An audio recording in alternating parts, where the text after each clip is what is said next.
Buenas tardes, queridos oyentes. Bienvenidos a otro programa de Presentando la Verdad, aquí en Radio Reconquista.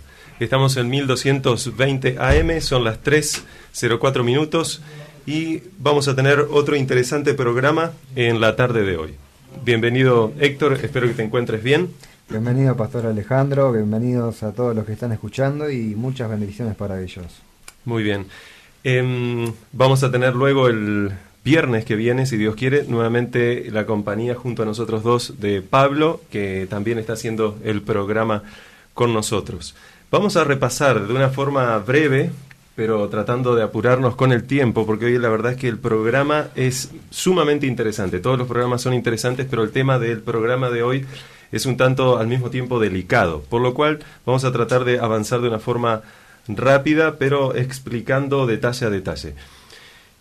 Nosotros hemos hablado el otro día sobre la segunda venida de Jesús. Hemos hablado sobre que Jesús regresará de forma visible, audible, acompañado, y la Biblia dice en las nubes de los cielos. La Biblia dice también que todos lo van a ver volver a Jesús, porque la Biblia dice en Apocalipsis capítulo 1, versículo 7, que todo ojo lo verá. La Biblia también dice que unos se alegrarán al verlo y lamentablemente otros lamentarán ver volver a Jesús. Ahora, todas estas cosas hemos hablado el otro día con respecto a la segunda venida de Jesús, cómo será la segunda venida de Jesús. Pero hemos dicho que en el programa de hoy nuestra idea es poder hablar acerca de las señales de la segunda venida de Jesús. Yo quisiera comenzar leyendo un texto que se encuentra en la Biblia, en el libro de Mateo, capítulo 24. Para poner en el contexto, quiero decir algo.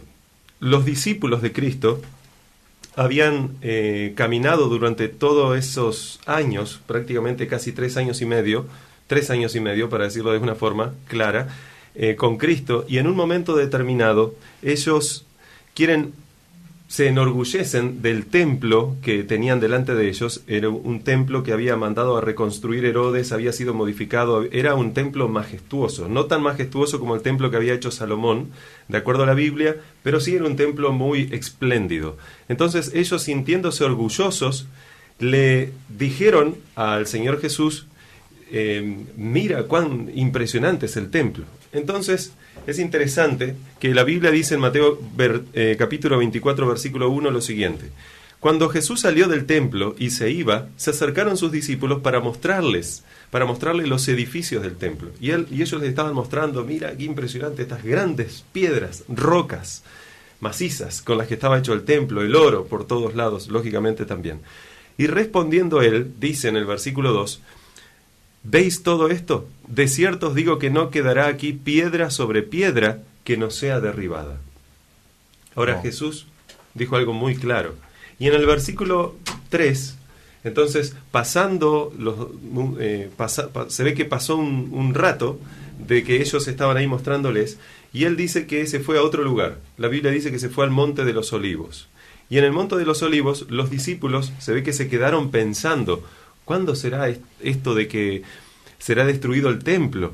Pero ellos entendieron de que esa destrucción del templo estaba relacionada a algo que Jesús les había dicho anteriormente, que no solo tiene que ver con la destrucción del templo, sino que tiene que ver con su segunda venida, con la segunda venida de Jesús.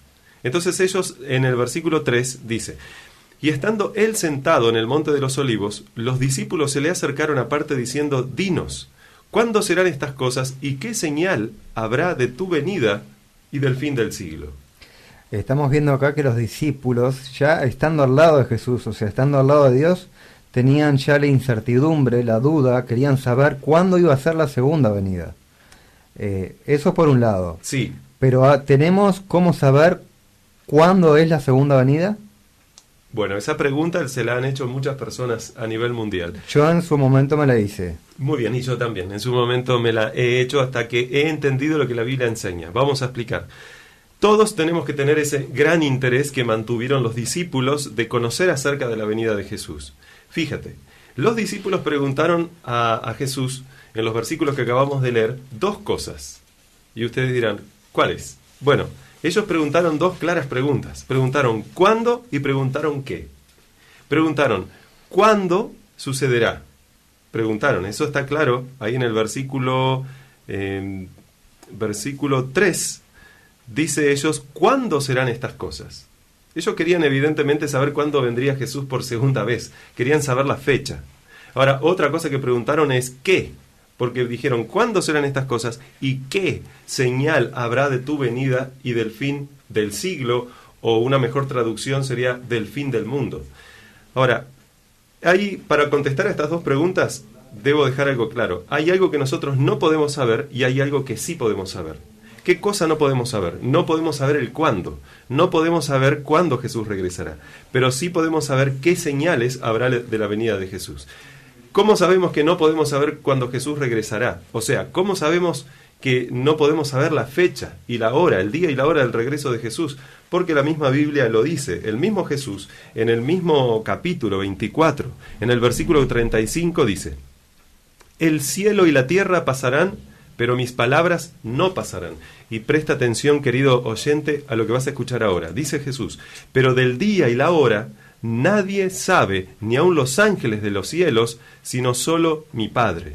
O sea que está claro entonces que nosotros no podemos fijar una fecha. Ahora, ustedes, si habrán visto películas o si habrán leído noticias o si les gusta la historia, se habrán dado cuenta que muchísimas personas a lo largo del mundo lamentablemente fijaron fechas del regreso de Jesús. Yo no quiero juzgar las intenciones de estas personas, porque evidentemente es muy probable que muchos de los que fijaron fechas en su anhelo de que Jesús venga pronto. Quizás trataron de acelerar esa venida poniendo una fecha, marcando ellos una fecha. Pero la fecha, dice la Biblia, que quien lo sabe es Dios. No se la dio a conocer al ser humano. Ahora, hay algo que sí nosotros podemos conocer, y es lo que dice la Biblia acerca de las señales. Ahora, ¿qué es esto de las señales? Las señales son sencillamente eventos que sucederán en un tiempo previo antes de que Jesús venga a esta tierra. Ahora, esas señales Jesús las predijo e indicarían que cuando estas señales comenzasen a suceder, el regreso de Jesús estaría cerca. Basándonos en esto, ¿tenemos señales claras de cuándo terminará este sistema de cosas, este sistema global en el que estamos inmersos? Jesús dio señales claras de cuándo él podría estar por venir. Sí, claro, es que justamente los discípulos le preguntaron, ¿cuándo serán estas cosas? Jesús le dijo, no, ustedes no lo pueden saber. ¿Qué señales habrá entonces? Preguntaron. Sí, esto lo pueden saber. ¿Y cuáles son esas señales, por ejemplo? Bueno, ahí mismo, en Mateo 24. Quiero decir que esto no está solo aquí en Mateo 24. Hay otros textos de la Biblia, hay varias partes. Pero como hemos estado estudiando el otro día Mateo 24, sería bueno seguir profundizando en este capítulo, que, repito, para muchos estudiosos, este capítulo, por el simple hecho de hablar de los eventos finales, lo cual en teología se llama la escatología, que tiene que ver con los eventos finales, con el desarrollo de los eventos finales, ese capítulo 24 es llamado por algunos el Apocalipsis de Mateo, porque está relacionado con la segunda venida de Jesús. Ahora, Mateo 24, versículo 4, a partir del versículo 4 en adelante, dice cuáles son las señales. No vamos a leer todo el capítulo por un tema de tiempo, pero yo voy a leer a partir del versículo 4 algunos versículos. Dice ahí: respondiendo Jesús les dijo: mirad que nadie os engañe. Presta atención. Nadie os engañe, porque vendrán muchos en mi nombre diciendo yo soy el Cristo, y a muchos engañarán. Y oiréis de guerras y rumores de guerras. Mirad que no os turbéis, porque es necesario que todo esto acontezca, pero aún no es el fin. Fíjate. No vamos a poder ahora explicar todos estos detalles. Para eso vamos a recurrir al programa que viene. El programa, hoy es miércoles, ¿verdad? O sea que el programa del viernes que viene vamos a continuar. Pero hoy yo quiero enfocarme en una de estas señales. Pero quiero terminar de leer igual lo que dice ahí Mateo 24. Repito el versículo 6. Dice: y oiréis de guerras y rumores de guerras. Mirad, no os turbéis, dice Jesús, porque es necesario que todo esto acontezca, pero aún no es el fin.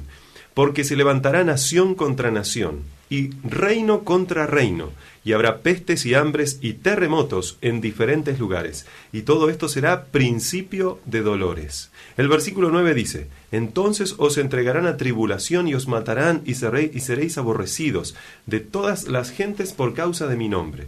Muchos tropezarán entonces y se entregarán unos a otros y unos a otros se aborrecerán. Como tú te das cuenta, Héctor, aquí se está presentando un gran conflicto y una terrible crisis. Que creo que lo estamos viendo. Y lo estamos viendo hoy en día. Ahora fíjate cómo sigue. Dice en el versículo 11, y muchos falsos profetas, ¿qué dice ahí? Falsos profetas. Muchos falsos profetas se levantarán y tienen un objetivo. Y dice, ese objetivo, dice Jesús, es engañar a muchos, porque el texto dice, y muchos falsos profetas se levantarán y engañarán a muchos. Y luego dice, y por haberse multiplicado la maldad, el amor de muchos se enfriará, mas el que persevere hasta el fin, éste será salvo. Y será predicado este evangelio del reino a todo el mundo para testimonio de todas las naciones. Entonces, ahí dice Jesús, vendrá el fin. Ahora, todas estas señales son sumamente importantes, pero cada una de estas señales vamos a ir desarrollándolas, aparte en el programa de hoy, en el programa que viene. Siempre me llamó la atención de Mateo 24, ¿no? El tema de que da las señales que hoy las estamos viendo, pero dice que podemos ser engañados, que tenemos que tener cuidado y que podemos ser engañados por falsos profetas. Es muy delicado este tema. ¿Y cómo podemos identificar, pastor, un falso profeta? Bueno, son 3:16, tenemos pocos minutos, pero voy a tratar de seguir avanzando. Mira, es muy importante entender lo siguiente. Algunas de las características de los falsos profetas las vamos a ver ahora. Otros, insisto amigos, por favor no se pierdan el próximo programa, el programa del día viernes, porque ahí seguiremos hablando de estas cosas profundas que la Biblia enseña, que tienen que ver con tu salvación o tu perdición eterna. Y lógicamente tienen que ver con la de las personas que te acompañan, con la de la familia que te acompaña, con las personas que están relacionadas contigo. O sea, esto es sumamente importante y Dios trata de llamar la atención y está llamando la atención de cada uno de nosotros a través de estas claras señales y profecías que aparecen en la Biblia. Con respecto a cómo podemos identificar un falso profeta, la Biblia dice claramente que en ese tiempo vendrían falsos profetas. El versículo 24 de Mateo 24, que no lo leí, dice incluso Jesús, porque se levantarán falsos cristos y falsos profetas, y harán grandes señales y prodigios, de tal manera que engañarán, si fuese posible aún, a los escogidos. Ahora, esto es sumamente importante. Este texto que está ahí, el texto de Mateo 24, es la clave de cómo estos falsos profetas actúan. Quiero decirte algo. La única forma de que tú no seas engañado es que estudies la palabra de Dios. La Biblia cuenta una breve historia de lo que estaba sucediendo en una ciudad llamada Berea. Resulta que Pablo, el apóstol Pablo, había ido con su amigo Silas a predicar el evangelio a algunas sinagogas de los judíos que vivían en la ciudad de Berea, y también habían predicado en otra ciudad llamada Tesalónica. Entonces ahí tenemos a los bereanos y a los tesalonicenses. Y dice el apóstol Pablo que lamentablemente los tesalonicenses, por el texto, da a entender que no verificaban si todo lo que él les estaba enseñando era conforme a la palabra de Dios. Claro, como lo veían poderoso en las Escrituras, hablando con mucha sabiduría y autoridad, ellos decían, este debe ser de Dios. Pero ellos no verificaban. Ahora, justo coincidió, que no coincidió obviamente, pero justo él era de Dios. Ahora, ¿qué tal si él no fuese de Dios? La Biblia dice lo siguiente, que Pablo fue a otra ciudad, justamente a la ciudad de los bereanos, y dice que estos bereanos, en Hechos capítulo 17, versículo 11 está esto, que les voy a leer. Hechos capítulo 17, versículo 11, dice, y estos bereanos eran más nobles que los que estaban en Tesalónica, pues recibieron la palabra de Dios con toda solicitud, escudriñando cada día las Escrituras para ver si estas cosas eran así. O sea, nosotros somos llamados por Dios para ser consecuentes a lo que estamos leyendo. Si yo digo ser hijo de Dios cristiano, tengo que hacer caso a lo que dice la Biblia. Y la Biblia dice que yo tengo que escudriñar todos los días la palabra de Dios. Hemos hablado en otros temas del porqué, los beneficios que tienen al estudiar la Biblia. Pero aparte, uno de los beneficios es no ser engañado. Y el apóstol Pablo obviamente que no quería engañarlos. Él no los engañó. Pero vendrían otros, dice la palabra de Dios, vendrán falsos cristos y falsos profetas que engañarán a muchos, incluso si fuese posible a los escogidos. O sea, la palabra de Dios dice claramente que la única forma de no ser engañado es conocer la verdad.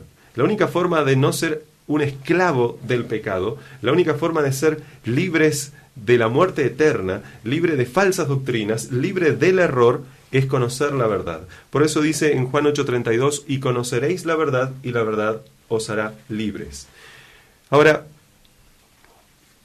esto fue una introducción con respecto a tu pregunta, Héctor. Tu pregunta fue clara. ¿Cómo poder identificar un verdadero de un falso profeta? Leamos nuevamente lo que dice Mateo 24:24, que es ese texto clave que yo les mencioné. Dice ahí, porque se levantarán falsos cristos y falsos profetas, y harán grandes señales y prodigios, de tal manera que engañarán, si fuere posible aún, a los escogidos. Ahora, ¿qué es esto de señales y prodigios? ¿Qué son señales y prodigios para ti, Héctor? Señales y prodigios viene a ser, por ejemplo, un acontecimiento que fue cambiado en un momento, en un segundo. Una señal. Bueno, sí, pero en el contexto de lo que está hablando, de que estos falsos profetas harían grandes señales y prodigios. ¿Qué son señales y prodigios? Milagros. Exacto, son milagros. Ahora, ¿cómo podemos saber que estos son milagros? Ese es el tema. ¿Cuándo saber cuándo es de Dios? Realmente, señales y prodigios, esto es una alusión a los milagros que hizo Jesús. Ahora, ¿cómo podemos saber que señales y prodigios significan milagros? Nuevamente tenemos que ir a la Biblia. La Biblia tiene que responder a estas preguntas. No la filosofía, la lógica, el razonamiento humano. La filosofía, la lógica, el razonamiento humano es todo bueno en su contexto y sin salirse del texto bíblico. Hechos, capítulo 2, versículo 22, dice, varones israelitas. Aquí está la respuesta para saber si prodigios y milagros, si prodigios y señales o señales y prodigios son milagros. Varones israelitas, oíd estas palabras. Jesús Nazareno, varón aprobado por Dios entre vosotros. Con las 3 palabritas va a decir ahora. Amigo que me escuchas, abre la Biblia en Hechos, capítulo 2, versículo 22. Dice, varones israelitas, oíd estas palabras, Jesús Nazareno, varón aprobado de Dios entre vosotros, con maravillas, prodigios y señales que Dios hizo entre vosotros por medio de él, como vosotros mismos sabéis. El versículo 23 dice, a este, entregado por el determinado consejo y anticipado conocimiento de Dios, prendisteis, matasteis por mano de inicuos, crucificándole. O sea, aquí está haciendo alusión el apóstol Pablo. No es el apóstol Pablo, el apóstol Pedro es el que está hablando aquí, disculpen. Aquí está haciendo alusión el apóstol Pedro acerca de Jesús, de los milagros de Jesús, y los llama maravillas, prodigios y señales.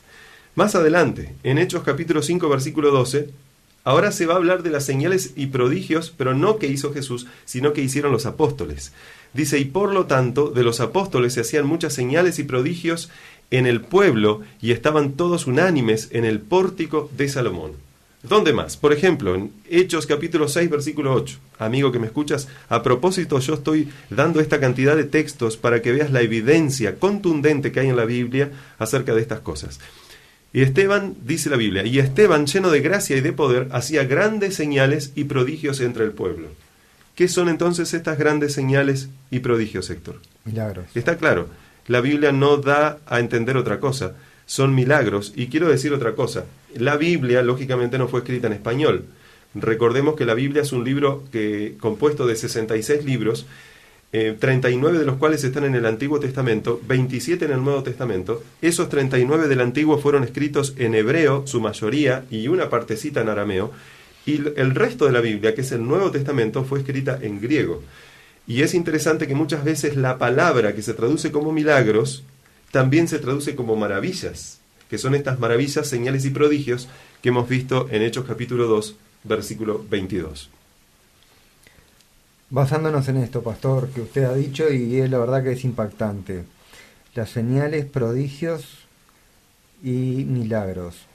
Quiero decirte algo. Cuando viene de parte de Dios, viene alguien de parte de Dios, ¿no? Y me dice que va a haber un milagro en mi vida. ¿Cómo puedo hacer yo para saber si es verdad o no que es de parte de Dios? Porque muchas veces viene mucha gente diciendo que es de parte de Dios. Bien, yo quiero decir lo siguiente. El simple hecho de que la persona utilice milagros, y puede hacer milagros incluso, ahora vamos a ver algunos casos, el simple hecho de que esto aparezca en escena, los milagros no son lo que identifica a un verdadero de un falso profeta. O sea, nunca los milagros fueron la prueba suprema de que alguien es de Dios o no lo es. Hay que entender lo siguiente. Nunca fue esto una prueba de si alguien es de Dios o no lo es. Mateo capítulo 7, versículo 21 al 23. Jesús muestra que muchas personas que profetizaron, que dijeron echar demonios y que supuestamente hicieron milagros, no eran más que falsos profetas y Jesús los apartó. Dice la Biblia en Mateo capítulo 7, versículo 21. No todo el que me dice Señor, Señor, entrará en el reino de los cielos, sino el que hace la voluntad de mi Padre que está en los cielos. Muchos me dirán en aquel día, Señor, Señor, y fíjate, ¿no profetizamos en tu nombre, y en tu nombre echamos fuera demonios, y en tu nombre hicimos muchos milagros? Entonces les declararé, nunca os conocí, apartaos de mí, y ¿cómo sigue? Hacedores de maldad. Ese versículo es muy conocido. Ahora, ahí tenemos un grupo de personas que decían seguir a Cristo, decían profetizar de parte de Dios, decían echar demonios y decían hacer muchos milagros. No está hablando el contexto de personas que no seguían a Jesús. No, porque el mismo texto en el versículo 21 dice que estas personas a Jesús lo llamaban de Señor. O sea, le dijeron, Señor, Señor. ¿Quién le llama de Señor a Cristo? A aquella persona que es cristiana, o que por lo menos dice ser. Entonces estas personas le decían, Señor, Señor, ¿no profetizamos en tu nombre? ¿Por qué nos estás echando fuera? ¿No echamos fuera demonios? ¿Por qué no quieres saber nada con nosotros, Señor? ¿En tu nombre no hicimos muchos milagros? Y les dirá en ese momento, apartaos de mí, nunca os conocí, hacedores de maldad. ¿Por qué? Porque aquí están identificados esos falsos profetas que dijo Jesús que vendrían, haciendo falsos milagros, tratando de engañar incluso a los escogidos. Y quiero decir algo, todos nosotros, para Dios, somos como niños pequeños. Yo sé que para Dios también hay unos que son más grandes que otros. Pero si alguien viene de parte de Dios para hacer tropezar a uno de estos más pequeños, la Biblia dice claramente, dice Jesús, es mejor que esta persona se eche una piedra de molino al cuello y se eche al río antes de hacer tropezar a uno de estos más pequeños. Ahora, hay muchos que usan el nombre de Dios diciendo que son de Dios, pero no lo son. Si fueran de Dios, está claro, de acuerdo a la Biblia, que enseñarían la verdad. Pero como no son de Dios, enseñan lo contrario de la verdad. ¿Y lo contrario de la verdad qué es? La mentira. La mentira. ¿Y las mentiras de quiénes son? Del diablo. Del diablo. No hay otra forma de expresarlo. O sea, hacen falsos milagros, si enseñan falsas doctrinas, obviamente que no provienen de Dios. La misma Biblia incluso llama a esas falsas doctrinas de un nombre que es un poco más fuerte. La Biblia dice que esas doctrinas son doctrinas de demonios. Si tú nunca escuchaste esto, amigo que me escuchas, presta atención a esto que te estoy diciendo. La forma de poder identificar un verdadero de un falso profeta es si la persona actúa conforme a la palabra de Dios y enseña las cosas conforme a la palabra de Dios. No utiliza textos para enseñar doctrinas de hombres, o como dice aquí, doctrinas de demonios, y no saca de contexto los textos. Primera de Timoteo, capítulo 4, versículo 1, el apóstol Pablo dice claramente, pero el Espíritu, refiriéndose al Espíritu Santo, pero el Espíritu dice claramente que en los postreros tiempos, postreros significa últimos. O sea, el Espíritu dice claramente que en los últimos tiempos algunos apostatarán de la fe, significa se apartarán de la fe, escuchando a espíritus engañadores y a doctrinas de demonios. O sea que tenemos que tener muy en cuenta que lamentablemente este grupo de personas no enseña otra cosa que doctrinas de demonios y se dejan guiar por las doctrinas de estos espíritus engañadores. O sea que la única forma de poder identificar un verdadero de un falso profeta es si enseña conforme a la palabra de Dios, no si hace milagros, porque vamos a ver ahora que algunos milagros no provienen de Dios. La Biblia dice incluso en Primera de Juan 4:1 que nosotros tenemos que probar a los espíritus si son de Dios. Si viene una persona diciendo, soy de Dios, tengo un mensaje para ti, voy a profetizarte, mañana va a pasar tal cosa, vamos a probar si esa persona es de Dios. ¿Cómo sabemos que tenemos que probar? Porque la Biblia nos pide que probemos. La Biblia dice en 1 de Juan capítulo 4 versículo 1, amados, no creáis a todo espíritu, sino probad los espíritus si son de Dios, porque muchos falsos profetas han salido por el mundo. O sea, no es coincidencia, amigo que me escuchas y Héctor, que estos falsos profetas aparecen en primer lugar encabezando la lista de las señales que Jesús dijo que acontecerían antes de su regreso. O sea, estos falsos profetas lamentablemente engañarían incluso a los escogidos, y fue algo tan importante para Dios enseñarlo al ser humano, que lo puso encabezando todas esas señales. La Biblia da claramente evidencias de cómo identificar un verdadero profeta de un falso profeta. Ahora, hemos visto hoy claramente que los milagros no son la identidad de un verdadero profeta de Dios. Amigo que me escuchas, si tú estás escuchando este programa y te preguntas, ¿pero cómo? ¿No todos los milagros provienen de Dios? ¿No todos los milagros se supone que son de Dios? Si hay personas que reciben milagros, ¿no todos los milagros son de Dios? Bueno, claramente Dios hace milagros. Dios es un Dios de milagros. Dios es un Dios que cambia las vidas. Dios es un Dios de sanidad, por supuesto. Pero hay que prestar mucha atención, porque la Biblia dice que hay milagros que lamentablemente no son de Dios. Y la Biblia a eso lo llama falsos milagros, que vienen relacionados con falsas doctrinas. Vamos a ver el viernes que viene que la Biblia enseña que Satanás tiene poder también de hacer milagros, pero no son milagros verdaderos, sino que son falsos milagros. La Biblia enseña que Satanás incluso tiene poder para hacer que otras personas, supuestamente haciendo milagros, engañen a muchos haciendo estos milagros mentirosos. Quiero decir que algo más. Jesús hizo muchos milagros para que crean en Él. Satanás, lamentablemente, utilizando esa estrategia que utilizó Jesús, que Jesús la utilizó bien, lógicamente, porque así tenía que ser, a través de esas señales y milagros, el pueblo de Dios creería que Él es el Hijo de Dios. Pero ahora Satanás, llegando al tiempo del fin, de acuerdo a la Biblia, dice Jesús en Mateo capítulo 24, versículo 4, que habría falsos cristos y falsos profetas, y engañarían a muchos a través de señales y prodigios, los cuales son milagros. Él sabe que el ser humano necesita de los milagros. Pero amigo, los milagros que necesitamos son los milagros de Dios. No seas engañado. Hay milagros que Satanás tratará de reproducir de los milagros que hacía Jesús con el mismo objetivo que tuvo Jesús. Pero en vez de para llevarlos para la salvación eterna, para llevarlos a la muerte eterna. O sea, de la misma forma que Jesús utilizó milagros para que crean en Él, Satanás utilizaría milagros, de acuerdo a la palabra de Dios, para que también crean, pero ahora no en Jesús, sino en el diablo, que la Biblia dice que él se haría pasar por Jesús, porque tiene incluso poder de transformarse o de vestirse, dice la Biblia, de ángel de luz. Esto lo vamos a ver con más detalle el viernes que viene, porque lamentablemente se nos ha pasado la hora. Así que, amigo que me escuchas, esperamos que nos puedas sintonizar el viernes que viene a las 15 horas. Y aquí vamos a estar junto con Héctor y con Pablo estudiando la palabra de Dios, y especialmente siguiendo con el tema de las señales de Jesús, y especialmente lo que dijo Jesús acerca de estos falsos profetas que vendrían. Gracias, Héctor, por habernos pastor, acompañado. Gracias a los que escuchan, y bueno, no se pierdan el viernes a las 15 horas este muy interesante programa. Nos vemos entonces el viernes que viene a la misma hora en Presentando la Verdad.